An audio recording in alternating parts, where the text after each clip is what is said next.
प्यारे विद्यार्थियों नमस्कार। मैं लेकर आ चुका हूं आपके सामने पशु परिसर के टॉप क्वेश्चन। मेरे मित्र, अगर आप भी तैयारी कर रहे हो पशु परिसर की, तो देखिए पशु परिसर में कैसे क्वेश्चन आपसे पूछे जाएंगे, ठीक है ना। पशु परिसर जो आपका एग्जाम होने वाला है 1, 2, 3 दिसंबर का जो एग्जाम होने वाला है मेरे मित्र, उसके लिए मैं टॉप सेशन लेके आ चुका हूँ भाग ब का। यानी यहाँ से हमारे 45 क्वेश्चन बनने वाले हैं हमारे एग्जाम में। तो आप एक बार अपने सब्सक्राइब कर ले अपने YouTube channel all exam class को। अगर आप पशु परिसर की सिलेक्शन लेना चाहते हैं तो सब्सक्राइब करना नहीं भूलना है अपने YouTube channel all exam class को। लाइक शेयर जरूर कर देना।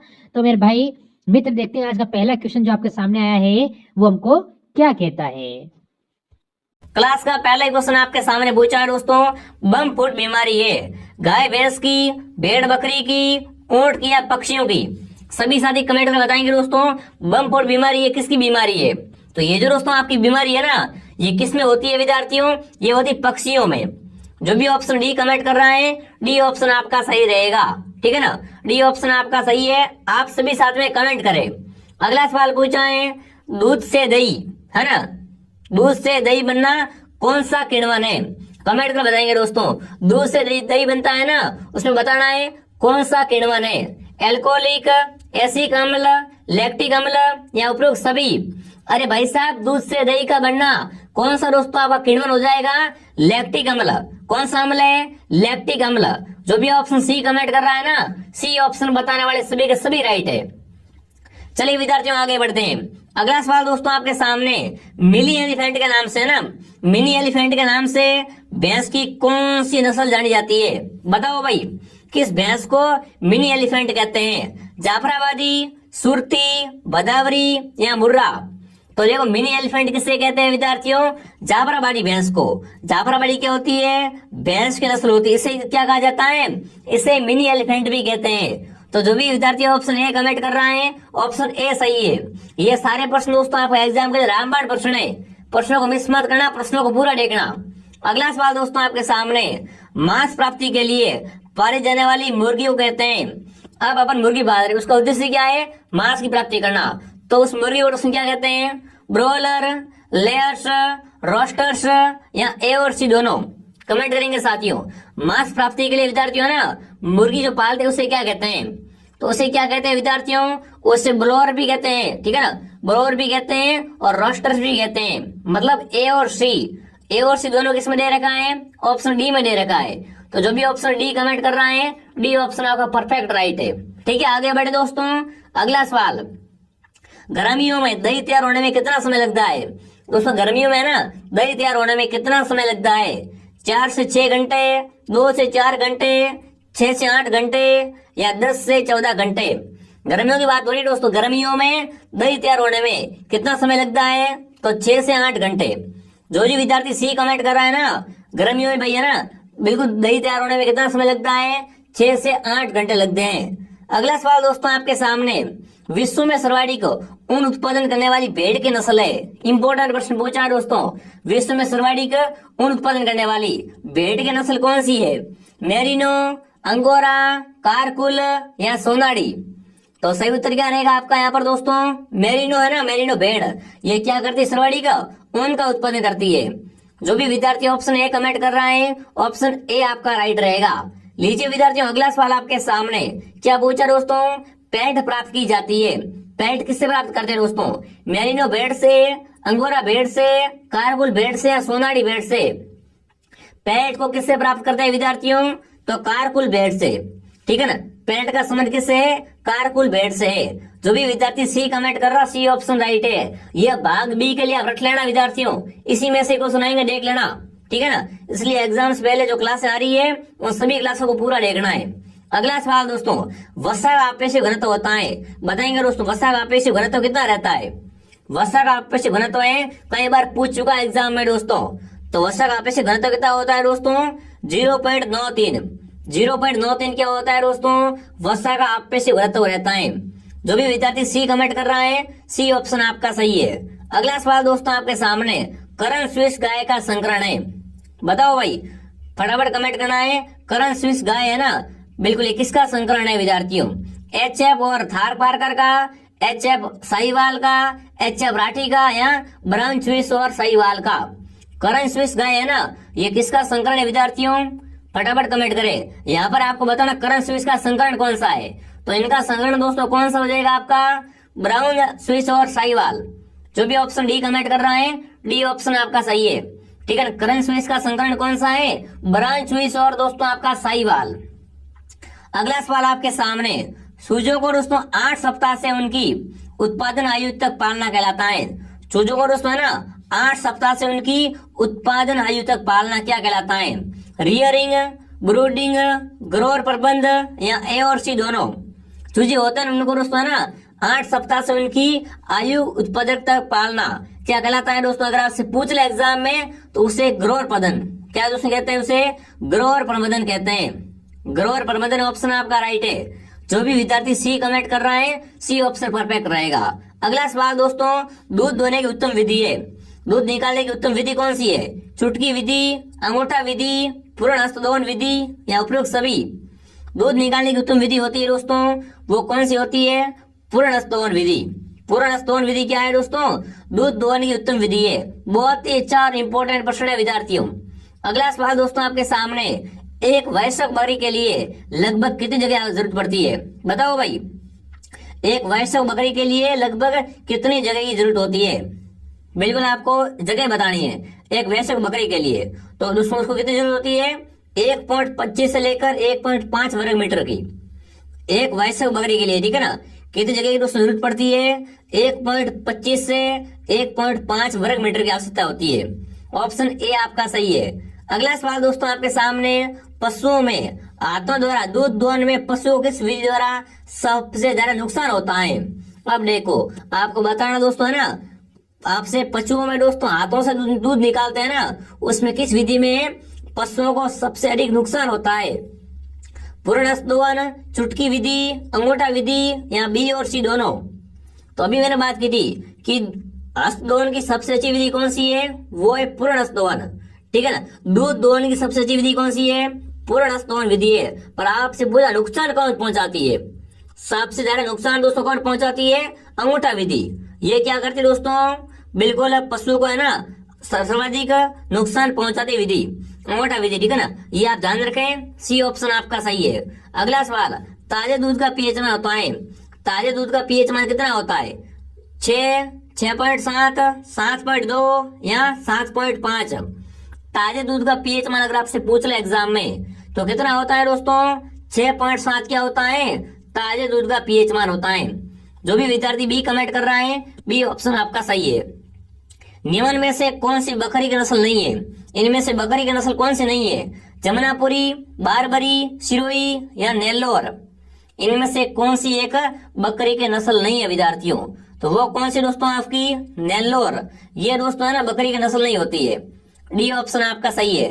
अगला सवाल दोस्तों, रानीखेत बीमारी किसमें आम है, रानीखेत बीमारी किसमें होती है विद्यार्थियों, कुक्कुट में, सुअर में, गोवंश में या भेड़ में।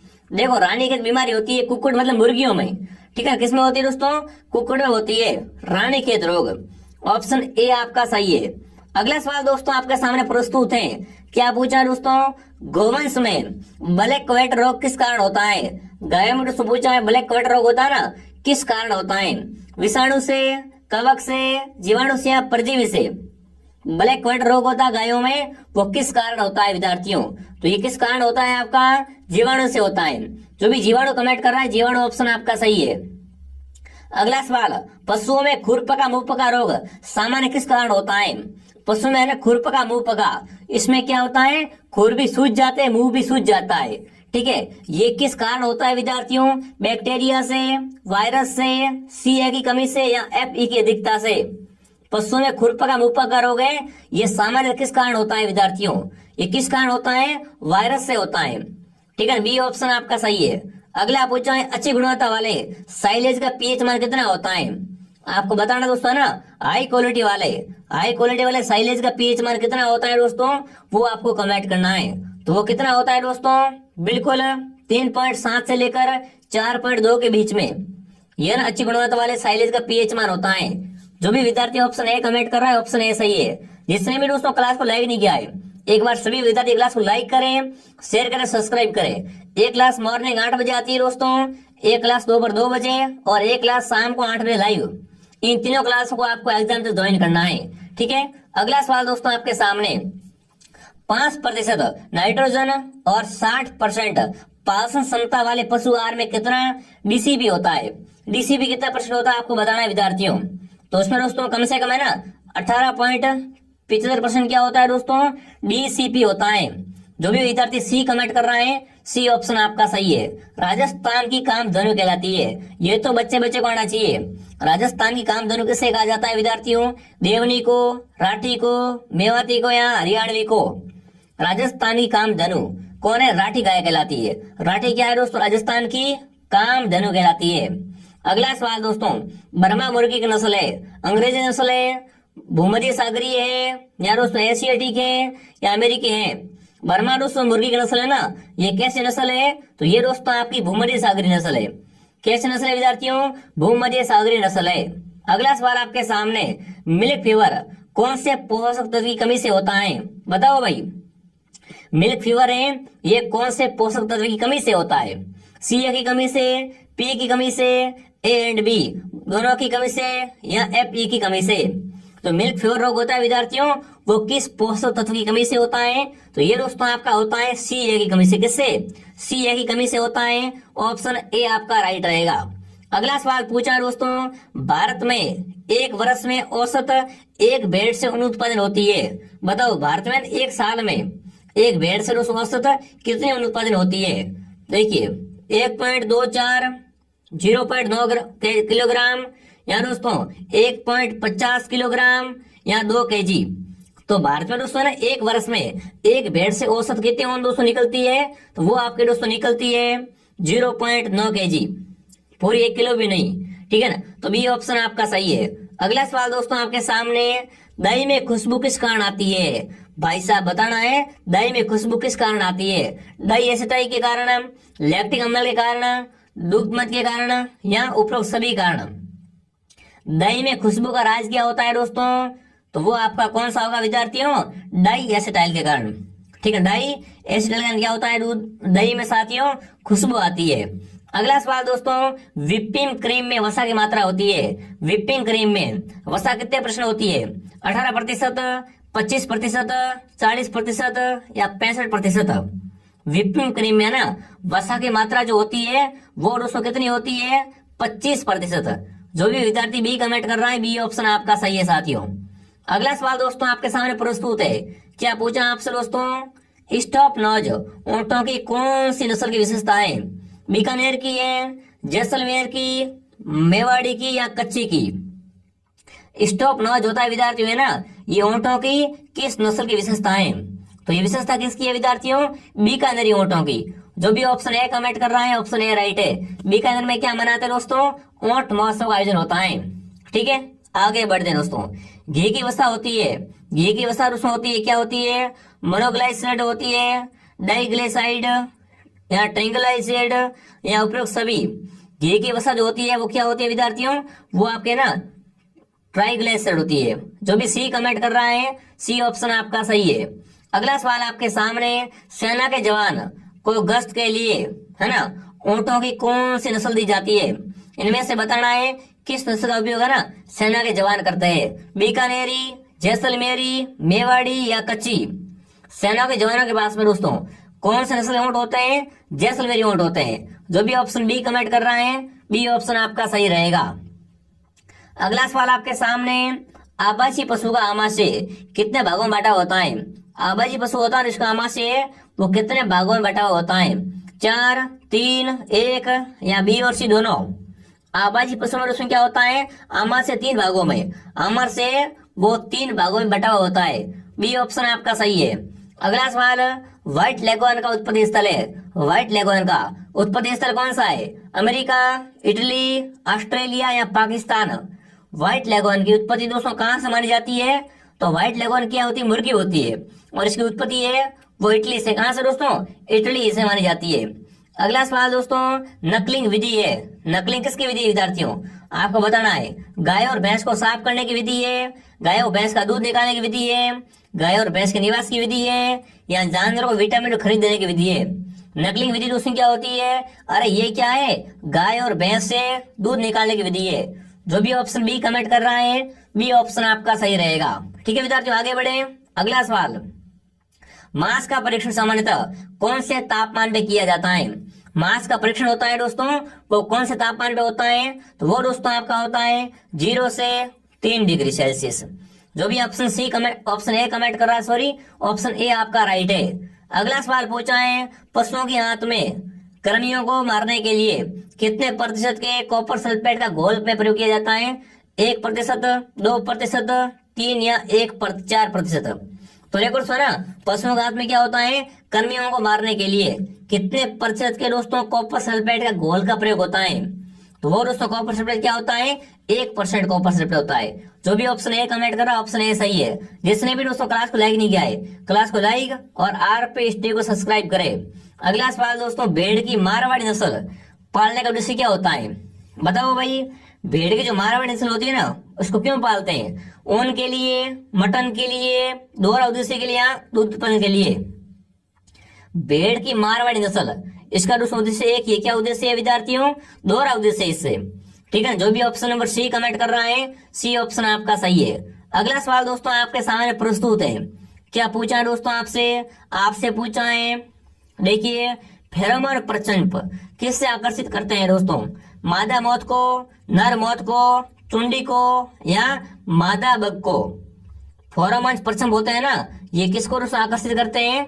तो ये दोस्तों क्या करते हैं? यहाँ पर नर मौत को आकर्षित करते हैं। अगला सवाल दोस्तों आपके सामने, रेगिस्तान के लिए गाय की उपयुक्त नस्ल है? रेगिस्तान के लिए है ना, गाय की सही नस्ल कौन सी है? साहिवाल, कांकरेज, नागौरी या थार पारकर? तो रेगिस्तान के लिए थार पारकर है। रेगिस्तान के लिए उपयुक्त नस्ल कौन सी गाय की? थार पारकर गाय। अगला सवाल दोस्तों पूछा है, घी में स्वतंत्र वसी अमल कितने % होता है? घी में दोस्तों वसी अमल कितने % होता है? 1.8%, 2.8, 3.2 या 4.5? तो बिल्कुल दोस्तों है ना, घी में स्वतंत्र वसी अमल कितना होता है दोस्तों? ये आपका होता है बिल्कुल ऑप्शन बी, 2.8%। कितना? 2.8% होता है। बी ऑप्शन आपका सही है। अगला पूछा है, पीका कौन से पोषक तत्व की कमी से होता है? जो पीका होता है वो किस पोषक तत्व की कमी से होता है? Na की कमी से, पी की कमी से, दोनों की कमी से या Fe की कमी से? पीका दोस्तों होता है ना, पीका ये ना Na और P दोनों की कमी से होता है। मतलब ए और बी दोनों राइट है। जो भी यहाँ पर सी कमेंट करा सी ऑप्शन सही है। गाय की कौन सी विदेशी नस्ल सर्वाधिक वसा में होती है? बताओ भाई, गाय का दोस्तों है ना किस विदेशी नस्ल में सर्वाधिक वसा होती है? जर्सी, होल्स्टीन फ्रीजियन, करन स्विच या करन फ्रीज? है ना, इनमें से कौन सी विदेशी नस्ल में क्या होती है सर्वाधिक वसा होती है? तो वो आपके दोस्तों होती है जर्सी। जो भी जर्सी कमेंट करा जर्सी ऑप्शन आपका सही है। अगला पूछा, छोटी उम्र में पशु के चयन का अच्छा तरीका है? छोटी उम्र के पशु में दोस्तों है ना उसका चयन करने का अच्छा तरीका कौन सा है? देखिए, व्यक्तिगत चयन, पेडागिरी चयन, जीनोटाइप या फिनोटाइप? तो वो आपका रहेगा दोस्तों पेडागिरी चयन। ये क्या है दोस्तों? छोटी उम्र के पशुओं को चयन करने का सर्वोत्तम तरीका है। जो भी ऑप्शन बी कमेंट कर रहा है बी ऑप्शन आपका राइट है विद्यार्थियों। अगला दोस्तों, कोलेस्ट्रम होता है। कोलेस्ट्रम क्या होता है दोस्तों? गाय के बियाने के बाद कथन का स्त्राव, दूध से प्राप्त वसा, रक्त कणिका है या नीम के बीज से निष्कृत तेल है? कोलेस्ट्रम क्या होता है विद्यार्थियों? ये दोस्तों ना गाय की बियाने के बाद क्या होता है? थन का स्त्राव कहलाता है। जो भी ऑप्शन ए कमेंट कर रहा है ऑप्शन ए सही है। अगला सवाल दोस्तों, अधिक दूरी तय करने की क्षमता किस भेड़ में होती है? जैसलमेरी में, मारवाड़ी में, चोकला में या मालपुरा में? इनमें से कौन सी भेड़ है वो क्या करती है विद्यार्थियों? अधिक दूरी तय कर सकती है। तो वो आपकी मारवाड़ी नस्ल है। अगला सवाल दोस्तों, पहली कॉलोनिक डोली किसने बनाई? ये किससे बनी थी? फटाफट कमेंट कीजिए दोस्तों ना। पहले कॉलोनी टाइम का था डोली था ना, तो डोली ये किससे बनाई गई थी? चूहे से, बकरी से, खरगोश या भेड़ से? तो डोली कॉलोनी है वो भेड़ का कॉलोनी किसका है? भेड़ से बनाई गई थी। ऑप्शन डी आपका राइट है। अगला सवाल पूछा है, गाय भैंस के आमाशय के कौन से भाग में पाचक रस भी होता है? गाय और भैंस के दोस्तों ना आमाशय कौन से भाग में पाचक रस स्थापित होते हैं? रुमेन में, रेटिकुलम में, ओमेजम में या एवोमेजम में? तो बिल्कुल सही उत्तर रहेगा एवोमेजम।